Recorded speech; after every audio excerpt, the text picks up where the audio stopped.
नमस्कार मित्रांनो. उभ्या तारा खेचून झालेल्या आहेत. आता आडव्या तारा विणायची वेळ आहे. त्यासाठी बघा ही जी तार आहे ही हँडल करायला फार अवघड आहे आणि जर तुम्ही एवढं मोठं बंडल घेऊन गुंफायचा प्रयत्न केलात तर खूप अवघड जातं. त्यामुळे बघा हे अशा प्रकारचं बंडल आपल्याला इथून बनवायचं आहे.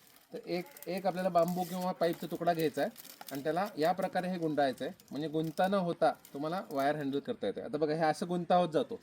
असं गुंता होऊ नये काम करताना, म्हणून आपल्याला हे असं बंडल बनवून घ्यायचं आहे. एकदा असं बंडल बनलं की तुम्हाला हे वायरचं पूर्ण जाळं विणायचं आहे. याच्यामध्ये तसं कसं विणायचं बघा. मामू जरा पास आहो. हे बघा हे जे बंडल आहे हे मी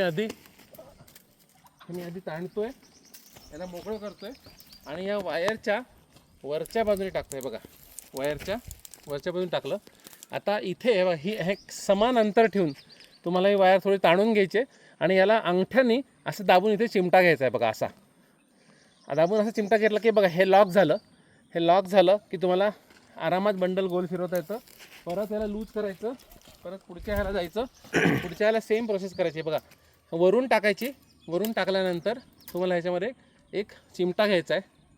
असं चिमटी घ्यायची आणि हे बघा हे असं आणायचं आहे. परत ते लॉक होतं आणि हे बघा हे असं हे लॉक झालं जागेवर. आता परत कंटिन्यू करायचं आणि सो ऑन. ओके, या पद्धतीने केलं तर तुम्हाला असा पूर्ण अर्धा एकर विणत जायचं आहे आणि अशी बंडला आधीपासून बनवून ठेवायचे.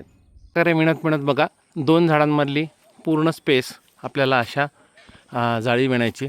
आता इथे थोडीशी आहे, अजून एक जाईल आणि हे बघा असं पूर्ण एंड टू एंड हे तयार होईल मंडप तुमच्या वेलांसाठी.